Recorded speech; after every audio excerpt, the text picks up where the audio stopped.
com um novo lema por justiça social e soberania popular, que substitui terra na lei ou na marra, o MST, o Movimento dos Trabalhadores Sem Terra, inicia uma nova cruzada agora contra o modelo econômico que o governo Lula não conseguiu mudar. Temos que refletir agora um outro tipo de reforma agrária popular que só se viabiliza se mudar o modelo, adverte João Pedro Stedley, o homem que comanda o MST, Movimento dos Trabalhadores Rurais Sem Terra. Nesse modelo econômico, Stedley adverte que não há lugar para camponês, mesmo porque seu lugar é na favela ou se continuar no campo, porque não gosta da cidade. Programas de compensação social são a saída, como Bolsa Família e a aposentadoria pelo Fundo Rural. Para debater a reforma agrária, convidamos os deputados Reinaldo Nogueira, do PDT de São Paulo, e Valdir Neves, do PSDB de Mato Grosso do Sul. Deputado Reinaldo Nogueira, qual é a sua posição em face dessa pregação agora um tanto revolucionária do senhor João Pedro Stedley? O que eu posso dizer é que, às vezes, o que é debatido, o que é pleiteado, não está dentro de uma realidade. Nós vemos hoje muitas pessoas dentro do MST que lutam por um pedaço de terra, que são pessoas que vêm da área urbana, que não entendem nada de agricultura, não têm tecnologia e conhecimento nenhum, simplesmente eles querem se apoderar desse movimento, tem lá os mecanismos que eles utilizam, se apoderam da terra e mais para frente negociam a terra e partem para uma outra invasão, um outro trabalho junto do MST. Isso acontece muito no estado de São Paulo, deve acontecer também nos outros estados, nosso deputado do Mato Grosso, que também deve acontecer lá também. Eu acredito num modelo diferenciado desse que está aí. Eu sou contra dar qualquer coisa de graça para qualquer pessoa que seja. O que é dado não tem valor. Então eu acredito que a pessoa tem que conquistar. O governo entra nesse esquema de que jeito? Dando aí estrutura, tecnologia, apoio, para que a pessoa possa ir realmente, esse movimento MST, possa ir para o campo, mas que possa produzir. Hoje nós vemos nos países desenvolvidos um trabalho em termos de tecnologia para aumentar cada vez mais a produção numa área cada vez menor. Então, agora, o problema é que nos países desenvolvidos não há um contingente social tão deserdado como no Brasil, que ameaça a nossa convivência nas cidades, que ameaça a segurança de cada cidadão. É uma coisa desproposital, é negócio de 70 milhões de pessoas abaixo da linha de pobreza. Então isso não pode seguir padrões econômicos como o senhor está alinhando. O economista Celso Furtado escreveu um livro clássico sobre a formação econômica brasileira, que é hoje lido no mundo inteiro, a formação econômica do Brasil. Antes de morrer, disse uma coisa importante. É tão grande a dívida social do Brasil que se justifica a entrega de lotes de terra a esses deserdados da sorte que estão na periferia das grandes cidades, que estão no interior do Brasil, em nome da paz social, senão o país não tem paz social. Esse é o problema, esse é o grande problema. Não pode ser assim, recorrer a leis econômicas para tratar de um problema grave de convivência social com a população deserdada, que é grande. Eu sei, nós temos realmente esse problema, mas temos muitas pessoas infiltradas e aproveitadores. Agora, o MST só entra em terra boa de asfalto, perto da cidade. Que para nós, ninguém os aproveitadores não estão só no MST. Não, estão em todo lugar, mas ninguém quer desbravar uma terra, ninguém quer um pouco mais distante, ninguém quer isso. Eu até estava conversando aqui com o Neves, a gente tem aí até algumas ideias parecidas. Eu acho que o governo tinha que chegar tanto em áreas públicas quanto áreas privadas. Se hoje eu sou um agricultor, o senhor tem uma propriedade e não está sendo produtiva, e eu quero arrendá-la, eu vou pagar lá X% da produção para o senhor. Agora, por que o MST não pode, através de um plano aí de assentamento ou de um plano de produção, vamos falar de produção rural, que já que eles defendem que querem ir para a área rural, que querem produzir, por que não dá toda essa tecnologia e que possa dar técnicos para acompanhar a agricultura dessas pessoas e que eles possam produzir e pagar o arrendamento. Não precisa desapropriar para dar para eles, não. Acho que hoje nós temos inúmeros agricultores que também não tem muito chão de terra, não. Eles alugam, arrendam, né, propriedades. Agora o outro vem e quer a melhor área, o melhor lugar, né, para fazer o assentamento. Sendo que se a gente trabalhar em termos de colônia, né, e com áreas um pouco maiores do que hoje é distribuído pelo MST, garanto que a produção vai ser muito maior, a gente vai ter a mão de obra, vai ter como fazer a capacitação desse pessoal, e acredito que é um modelo que a gente possa implantar e defender aqui para o Brasil. Deputado Valdir Neves, o senhor é de um estado agrícola, predominantemente agropecuário, que é Mato Grosso do Sul. Isso.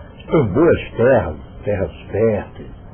Como é que o senhor vê essa mudança de lema aí do MST, agora com foco na mudança do modelo econômico? Muito bem. Eu entendo que a reforma agrária, ela iniciou-se com uma forma de distribuição de renda. E até aí tudo bem.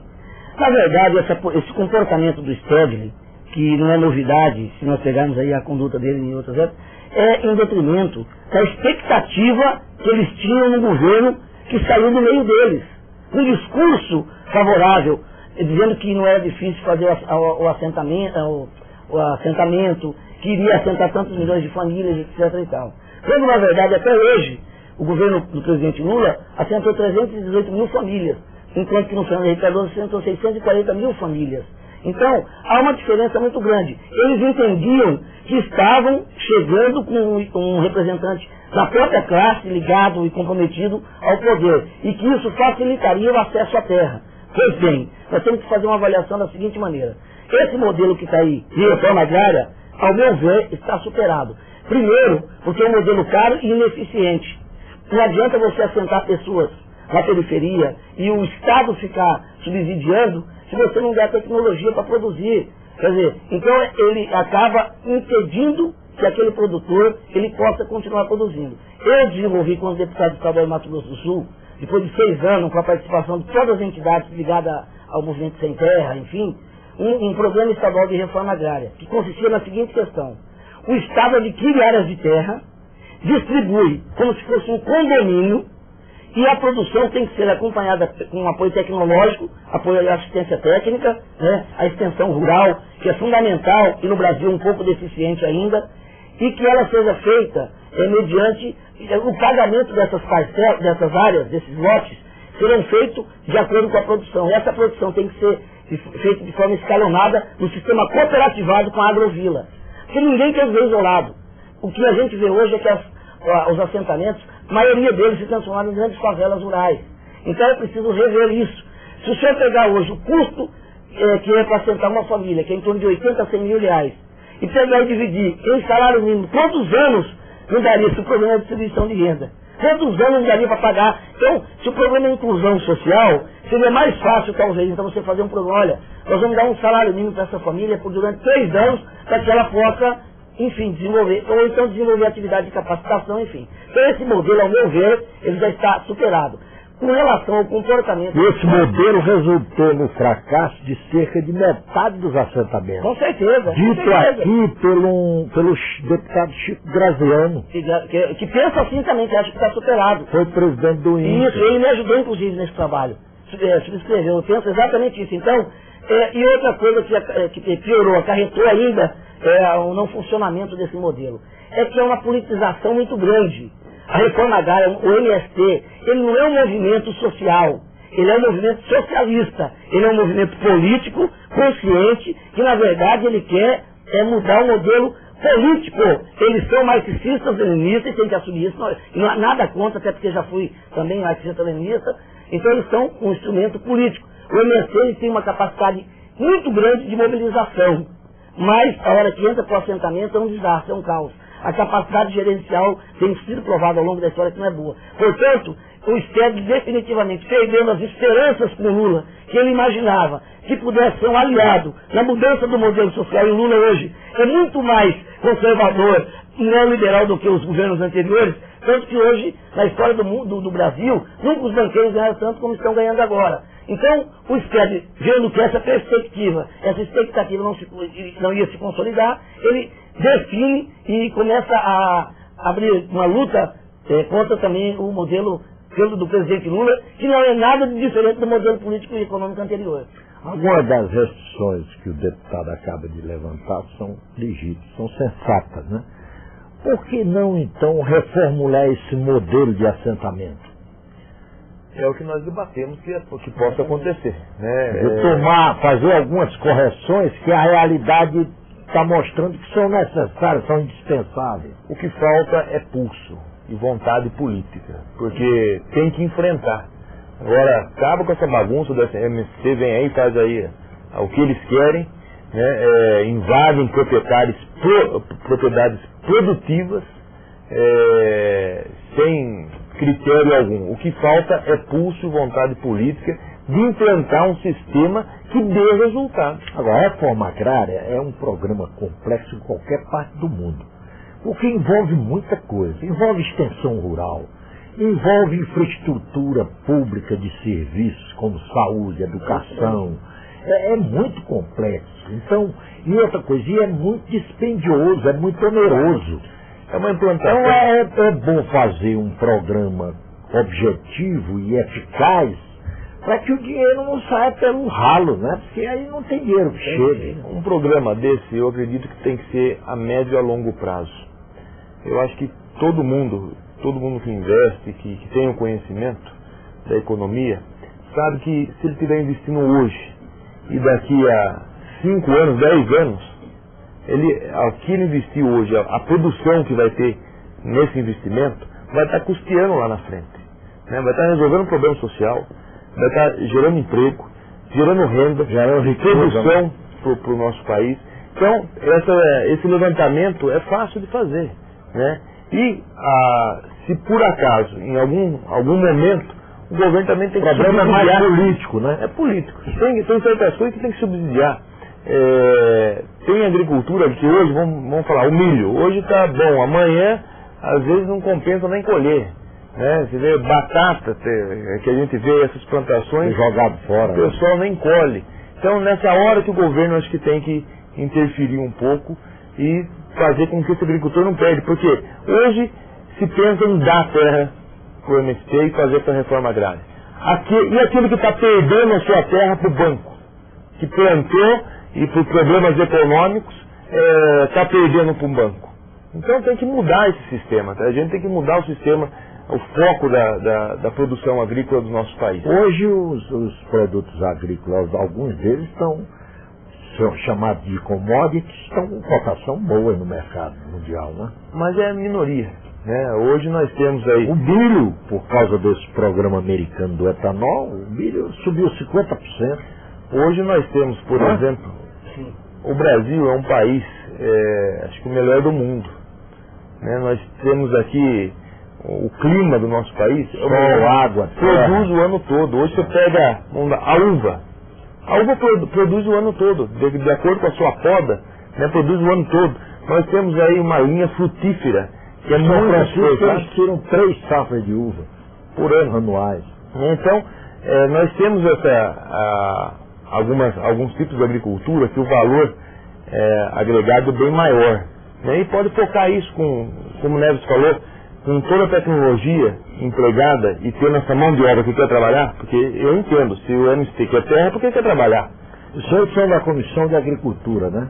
Eu sou da Agricultura e do Meio Ambiente. Por que não promover um seminário na Comissão de Agricultura sobre reforma agrária, procurando envolver o governo nesse debate? A gente tem que envolver... A respeito desses modelos, desses módulos, discutir tudo, assentamentos, módulos, tudo, né? Os módulos devem variar de acordo com a região, né?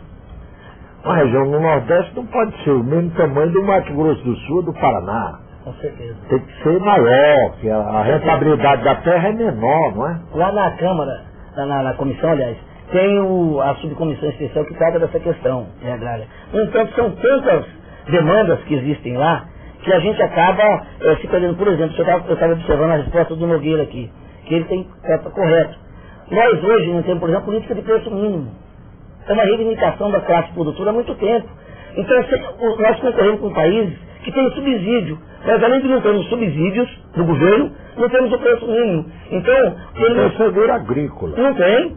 O seguro não é uma luta nossa. Não existe. Aliás, é uma luta nossa. Oxalá se nós tivéssemos um seguro agrícola. Já houve seguro agrícola? Não, nunca houve. Só no estado de São Paulo, parte que o governo Alckmin implantou. Só no estado de São Paulo. Então você vê que o produtor aqui no Brasil... O governo já andou garantindo preço mínimo em alguns safras. Não, garantindo a palavra, mas não saiu daquilo da palavra, da promessa. Isso que nós estamos discutindo aqui, por exemplo. Se o país cresce hoje, mesmo com todas essas dificuldades todas, pode olhar, qual que é a mola propulsora desse crescimento? É o agronegócio. Então nós estamos falando aqui da base do agronegócio, que é o pequeno produtor, aquele que foi o deserdado do país, como o senhor mesmo disse. Ora, se nós não tivermos uma produção em escala, para agregar valor do produto primário, porque às vezes o assentamento, todo mundo planta milho. O milho não dá nada, todo mundo quebra. Ora, por que um não planta milho, o outro não cria frango, cria peito, e você vai fazendo a cadeia, e agregando valor, e criar uma perspectiva concreta? Agora, eles têm que ter uma cooperativa, orientação extensão rural. Então não adianta hoje os governantes, numa tentativa demagógica de querer mostrar que está fazendo pelo social, assentar e abandonar. Sem condição nenhuma. Disse muito bem aqui o Reinaldo Nogueira, e os médios produtores que têm posse e não conseguem mantê-la. Então como é que alguém com um módulo menor vai se manter? O senhor disse corretamente. Já existem exemplos, por exemplo, em Curitiba, na periferia, com 2 hectares lá, e tecnologia irrigada e tal, só sobrevive mais que uma família. Agora, o módulo de 25, 15, enfim. Por que não pode sobreviver? Porque não adianta dar a terra sem a condição. O que faz o primeiro ato do assentado? Pelo menos no meu estado. Lá ele faz o que? Desmatamento. Desmatamento ilegal, inclusive vende a madeira, vai tirando aquilo que tem, que é nativo. Aí, se você pegar hoje, por contrato de gaveta, 40% daqueles que receberam lote não estão mais no lote. Então, quer dizer, está claro, está evidente. Agora eu pergunto, o que o governo atual, que prometeu que faria uma revolução, fez para diferenciar do modelo anterior? Absolutamente nada.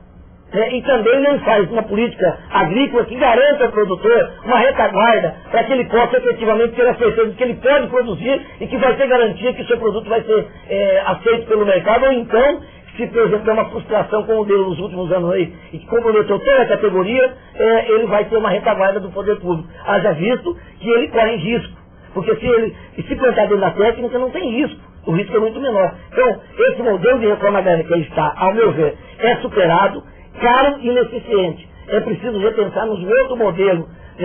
Agora, tem que primeiramente despolitizar. O MST é um movimento político. O MST é praticamente um partido socialista. Então, ele é bom para mobilizar, para trazer adeptos. Inclusive, o Nogueira falou muito bem, é verdade. Há muitos aproveitadores, pessoas que vivem disso. Criou-se uma indústria da questão da reforma agrária no Brasil. Tem pessoas que vivem disso, inclusive no meu estado, tem pessoas que para acampar, eles vão na cidade, recrutam desempregados urbanos, levam para os acampamentos e falam, olha, você vai ter uma terra, mas ele tem que pagar uma taxa. Isso é um absurdo. Então essas questões, entre outras do encargo burocrático, enfim, é que integra efetivamente o país, que tem uma vocação para produzir, clima, gente, tem tudo, mas que falta políticas definidas, claras. O presidente Lula vive um momento especial da economia mundial. E quem que a gente vê ganhando dinheiro aqui? Absurdamente. Os banqueiros. A taxa de juros no nível que está, ela é perdulária, ela é prejudicial a quem produz, porque os insumos aumentaram. Enfim, essa mudança cambial. São vários problemas, e mais o climático, porque nós não temos uma política de meio ambiente. Agora é impossível ignorar o MST. A realidade, ele está aí. O que é que você vai fazer? Tem que discutir esse projeto de reforma agrária, os senhores poderiam... Mas eles não aceitam. Eles não aceitam, porque na verdade o senhor precisa entender uma coisa. O MST, ele não quer a reforma agrária, não. Ele quer, na verdade, mudar o modelo político que aí está. Eles querem implantar... Mas eles não têm força para fazer. Não tem, mas eles estão tentando. E o Lula, eu quero só concluir aqui dizendo o seguinte, e há uma certa cumplicidade, porque o Lula não pode reprimi-los, mas não consegue atendê-los. Então o Lula vai lá, põe o boné deles, faz um discurso, mas não faz aquilo que prometeu. E eles ficam nessa simbiose. Mas aqui para nós o doutor Fernando Henrique Cardoso também conviveu com eles. Assentou um dedo. Até ficou de braços cruzados com a invasão de sua propriedade. Sim, sim. É como invadiram agora do Ratinho. Invadiram do Ratinho agora porque isso é para chamar atenção. É para chamar atenção. Uma promoção de Lógico, um marketing, eles são, sabe, campeões. Se vocês pegarem a formação que eu estava vendo hoje na imprensa, Nogueira, que até as crianças das escolas, as escolas dos assentamentos, já aprendem técnica de como se acampar, resistir, lutar, as criancinhas. Então eles fazem uma doutrina, fazem cursos de guerrilhas, lá em Cidolândia, na minha cidade, no meu estado, estiveram lá um dia lá com uma cartilha, inclusive, orientando. Então, eu sou uma pessoa que não tem nenhum tipo de preconceito. Acho que o MST tem um papel importante na democratização do país, da mobilização desse segmento, mas vendem aquilo que não pode entregar. E aí, para causar, na verdade, uma revolta. E essa revolta é o que eles querem. Deputado, o senhor tem mais alguma coisa para dizer? Nosso tempo está quase esgotado. Na verdade, eu quero voltar na questão política. Eu acho que tudo esbarra na vontade política de fazer acontecer. Nós temos aí todos os mecanismos, todas as armas que possíveis para fazer acontecer. Agora, tem que ter um enfrentamento? Tem. Na vida, a vida da gente é um enfrentamento dia a dia. Agora, para implantar um sistema que dê certo, tem que ter um enfrentamento. Agora, tem que ter essa coragem. Não é porque você vai desbancar, o pessoal vai ficar mais rebelde do que demonstram ser, não tem problema. Começa a fazer. O povo quer trabalhar? Vamos dar trabalho para ele, vamos dar tecnologia, vamos aumentar nossa produção. É isso que o Brasil precisa. Agora, baderneiro não. Ficar levantando bandeira, invadindo propriedades que já são produtivas, invadindo áreas de situações privilegiadas. Né? É como aqui o projeto do Valdir. Vamos fazer, em termos de colônia, vamos levar para lá essa agrovila que dê condições de sobrevivência, de produção, técnica empregada, né, que a gente possa ter um modelo. Hoje eu pergunto, tanto o Fernando Henrique quanto o Lula, o que eles assentaram, qual a produção que vem dos assentados? Qual a produção? A não ser para sobreviver, sabe, né? Então nós temos que ter aí realmente um projeto. Começa pequeno, começa pequeno, pega uma área, faz e mostra o resultado. E daí com esse resultado mostra para esses MST que estão aí no Brasil todo, você quer é desse jeito. Vai produzir, vai trabalhar. Né? Agora, pegar de graça, como ele falou que 40% hoje é contrato de gaveta, quem ganhou já não é mais proprietário. E às vezes até o próprio proprietário de uma fazenda muito alto, ele pega um assentamento hoje. Dá para conviver com isso. Ele pega um assentamento hoje do lado de uma grande propriedade. O proprietário disso aqui, até ele mesmo já vem comprando, fazendo um contrato de gaveta e eu arrendando. Ele mesmo já vem produzindo, né? Arrendando e pagando para ele. Por que não pode ser inverso isso aí? E põe a turma a trabalhar. Mas muito obrigado aqui pela presença do deputado Reinaldo Nogueira, do PDT de São Paulo, e Valdir Neves, do PSDB de Mato Grosso do Sul. E até uma outra oportunidade. Muito obrigado. Muito obrigado pela audiência e até o próximo Brasil em Debate.